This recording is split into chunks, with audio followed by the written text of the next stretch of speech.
I'm going to talk more today about content because, increasingly it has been driven home to me that language learning efficiency depends on good content. I notice that I spend almost as much time looking for content as I do actually studying the language. That's not quite true, but I spend a lot of time at it.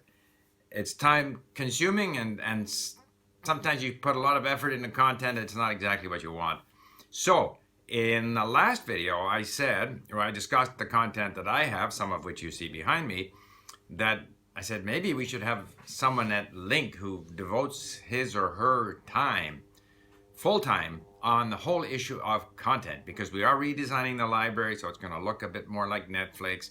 And then we want to have really good stuff in there. We want to have, content that either is in our libraries or that people can access and bring in, that's going to be just, appropriate for them at that, level which works for them, and on subjects that are of compelling interest to them. And actually that takes a lot of work to put all that together. So I will put up so are you interested in working with us on that? I think we're gonna go ahead and hire someone. We have put a job description up on our website, and I'm going to leave a link to that job description in the description box here to this video. And I would invite anyone that wants to work with the LingQ team to apply for this position. You can look at what we're looking for. Obviously, is someone who is familiar with the internet, with technology, who speaks languages, who is interested in, who has a high energy level. We would prefer someone located in our office in Vancouver, but we're going to take the best person we can find. So therefore that person works with us remotely or works with us in our office in Vancouver will depend entirely on what kind of candidates we see and who we think is going to be, the best fit for the job. This whole content thing. Now, I see this as a sort of a collective effort. Even though we'll have a person managing this, a lot of the content I think that's out there is content that probably we cannot share in our libraries, or we have to try to approach people to see if they'll sell it across our, system, our platform. I put so much effort in the past into, basically hiring someone to transcribe Asimil in Arabic, and then only being able to import it for my own use. And I've approached Asimil to ask them if we can sell their product across our website, and they hum and haw, and I'm going to see them again in Fukuoka, but I'm not hopeful. And very often we approach people who have very good content, they don't even answer our emails. But even if we make people aware of where this stuff is, people can import it into LingQ, or they can simply access it for their own use. I think the idea that we would have someone coordinating the whole issue of where to find good language learning content, whether we can import it at LingQ or whether we can direct our members to go there and import it for their own use, it really doesn't matter. And to that extent, if we get help from people, they are helping everybody else, whether these people are members or of LingQ or not, obviously, but it is something that we want to address at LingQ. On the subject of content. So someone like just since I mentioned this here, I've had so many good suggestions come up in the comments here to my videos. A couple of very good sites for Turkish, one of which, I can't remember the name right now, but I downloaded a bunch of stuff, and I have approached them, sent them an email asking them if we can use this material at LingQ. My experience is they won't even answer my email. But also the suggestion about using learning languages on Netflix. So I started doing that. That's a very interesting extension for Chrome. And so I watched a Netflix movie, and I see the Turkish, in this case, because I'm learning Turkish, the Turkish subtitle, and then below that the English translation, more or less good translation. And then I have I can go sort of frame by frame with arrow keys. I can move to the next line in the text, and then I can look up individual words. The problem is that if you're sort of reading both the Turkish and the English translation and looking up words, you're really not watching the movie.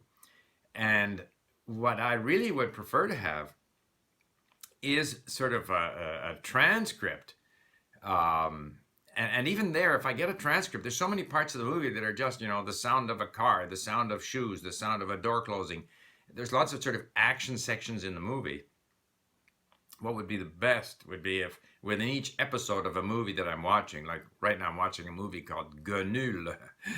I'm not watching the whole movie because all these Turkish soap operas are very soapy, dramatic, and it just drags on and on, but it's interesting. But if I had extracts of dialogue and ideally with audio, then I would study those and I would increase my vocabulary so that I would get more and more of the movie as I watch the movie. Ideal situation. I don't know if that's possible. There are, again, just Googling around, you can find that there are ways that you can extract the transcript. So we are going to look at and see if there are some ways that we can facilitate people, importing sort of time-stamped, audio and text into LingQ. I don't know what's achievable. We've asked our technical people to look at it. But that would be one example. The way we can import videos from YouTube where there are subtitles and then these become lessons. But even to find good stuff with subtitles is a lot of work. So again, if we can sort of collectively and with the sort of coordination by one person here who would be working with LingQ to develop better content for us, but that would benefit everyone, that maybe we can make this whole content thing easier. Like I don't want every time I want to, I have my mini stories, but after a while the mini stories get tiring. They're a bit repetitious. So I'm looking for new stuff. And then there's this constant searching for appropriate and interesting content. If we can make this more readily available and also direct people to where this stuff is available and take advantage of things like Netflix and songs that are out there and, YouTube and stuff. So that really, because I'm convinced that, and I don't mind paying for content. I don't mind paying for Asimil. I don't mind paying for anything that's good. I mean, we pay for a tutor. If you pay $15 an hour for a tutor, you can pay $15 or $20 or $25 for excellent content. And content is the key driver. And even though, as we've discussed, there is this problem that, the frequency falls off so dramatically. But one of the interesting things I found in going through this Turkish soap opera, Gönül, with this learn languages with Netflix, where you get one sort of sentence at a time, that I know a lot of that vocabulary. So the vocabulary in the movie, the sort of simple, casual dialoguing back and forth, is actually a lot easier than if I try to bring in a newspaper article, for example, in Turkish, and there it's just all unknown, not all, but so overwhelmingly unknown words. Whereas I had the impression, at least, that the sentence by sentence dialogue that I was following had a lot more words that I already knew. So I would really like to get at that as study material. And I think we can extract the transcript, but if we can also get the audio,